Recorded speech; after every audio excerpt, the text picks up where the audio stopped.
Hello, my name is Samuel Schmidt, and this is my presentation on postmodernism. The 5 characteristics of postmodernism are no absolutes, consumerism, identity is constructed, diversity, equity, and inclusion, and pastiche. No absolutes. No absolutes means there is nothing that has meaning.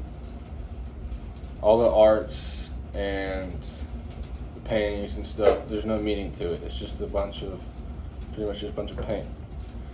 Modernism, the arts in modernism had a meaning to it and a center. So you could understand what the painting was trying to say and what it was implying. Postmodernism has no meaning to anything in the arts, so it has no absolutes. Consumerism, well, in modernism, the gods were the Greek gods, and all the people, they got their information and what they believed from the Greek gods.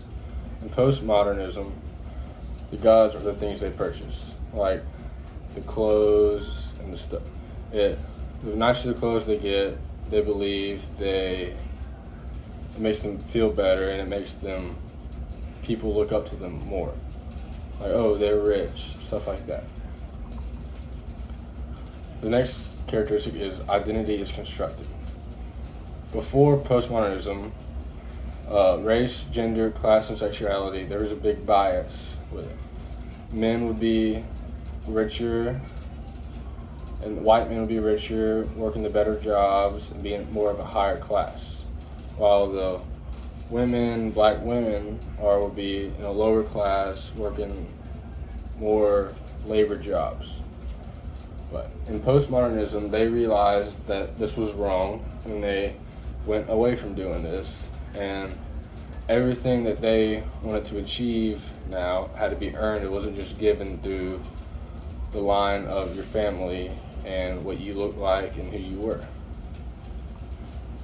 The next characteristic is diversity, equity, and inclusion.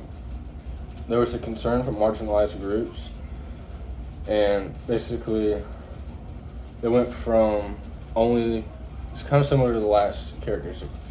Instead of just the top people only having a say, now every voice is heard. It doesn't matter what you look like, what gender you are, what's your sexuality.